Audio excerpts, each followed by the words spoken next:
Yeah. That's a heavy. Be careful of the camera. Oh, we don't want to do that.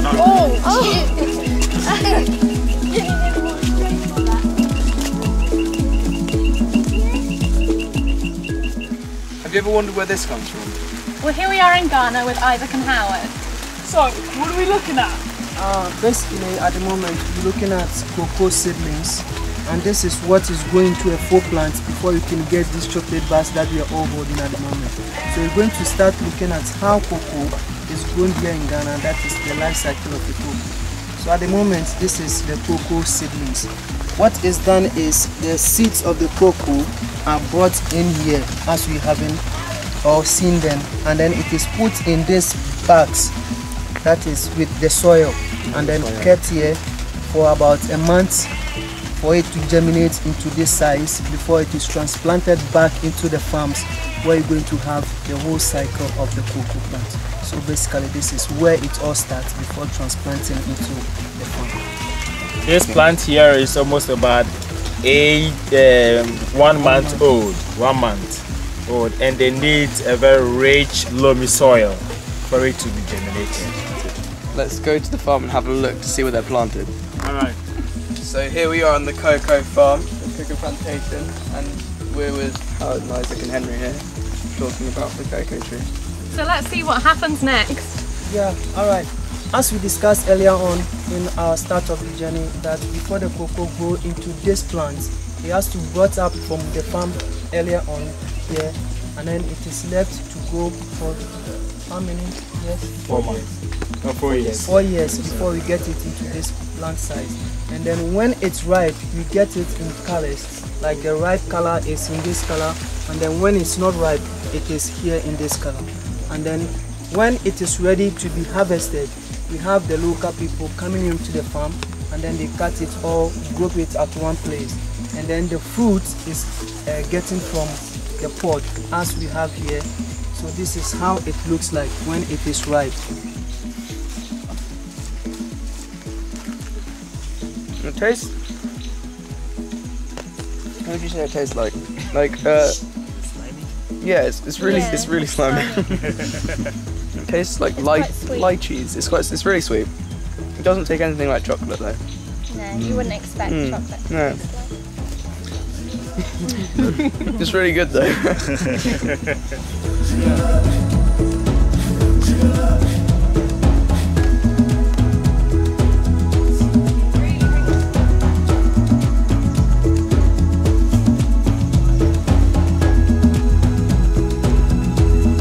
So Howard, what kind of bugs eat these cocos? Yeah, as we know, there's every plant which has its own diseases that affects it, and there's a bug that normally eats the cocoa fruit. So that is Some kind of insect. insects like yeah. Do you treat the plants so that the Yeah, bugs the don't plants eat are it? treated. I think almost every 2 months it has to be sprayed to get the bugs, all of it out. And if it is not healing, the trees are cut down totally, just to make sure that it doesn't affect the rest of the plants. So that is how it is treated. This is the flower, which will turn into the tiny little baby pod, and then the pods get bigger.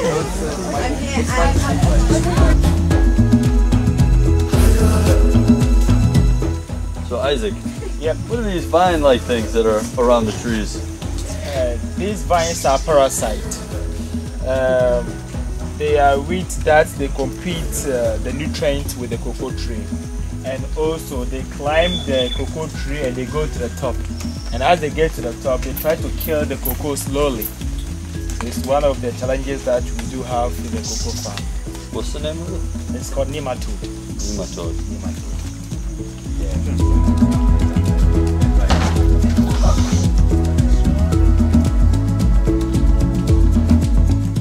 What are we looking at here? So at the moment we're looking at the cocoa beans, which we talked about earlier in the farm.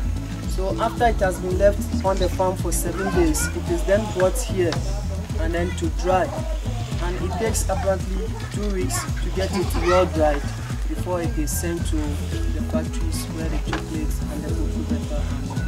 So this is where we get it dried before we transport it to the factories. So this is the mat which the cocoa beans are dried on.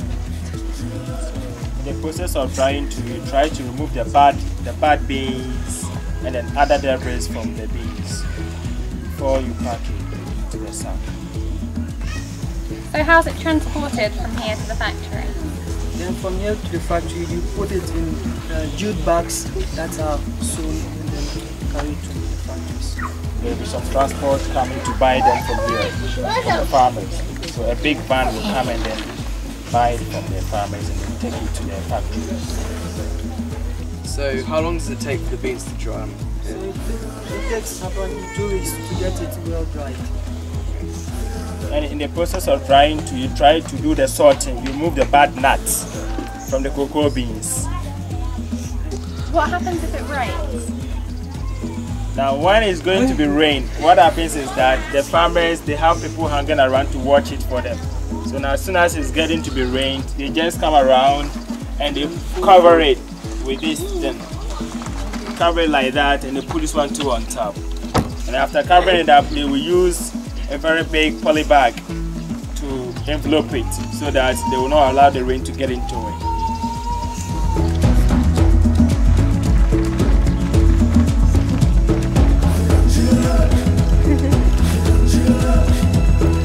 Now, since the government want the farmers to produce the cocoa more in Ghana, the government is giving the farmers a subsidy.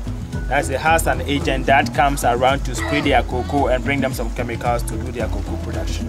Just to encourage them to produce more. Yes. Right. Because Ghanaian cocoa is good. Very good, very good, very good. Okay, so if you get £70 for 50 kilograms, how much do you think a farmer would expect to earn each year? So within a year, it depends how big your farm is. And so approximately within a year, you can have like maybe 5 bags of cocoa beans. If they really yielded well, you can have like 5 bags of cocoa beans. Compared to approximately 500 Ghana cedis or more. Okay, let's try some beautiful Ghanaian chocolate then. On the back here it says, Divine chocolate is made only with the finest quality fair trade cocoa beans from Kupa Kuku, a cooperative of smallholder farmers in Ghana. Oh no!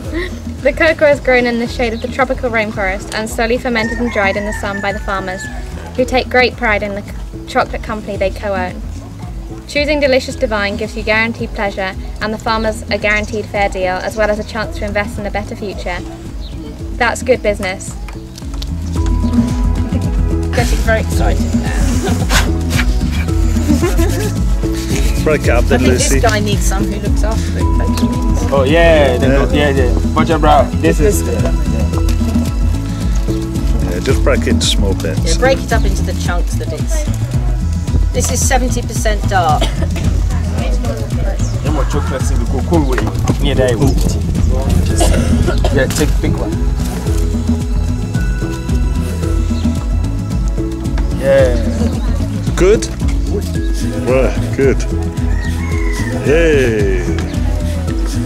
I'm so good. Hey! Yeah? Hang on. Oh.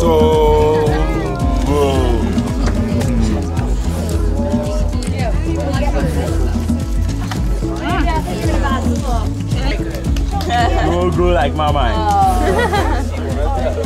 Isaac, do you want some Marmite to put on the chocolate? Yeah. So we're wrapping it up now. Angus, can you help?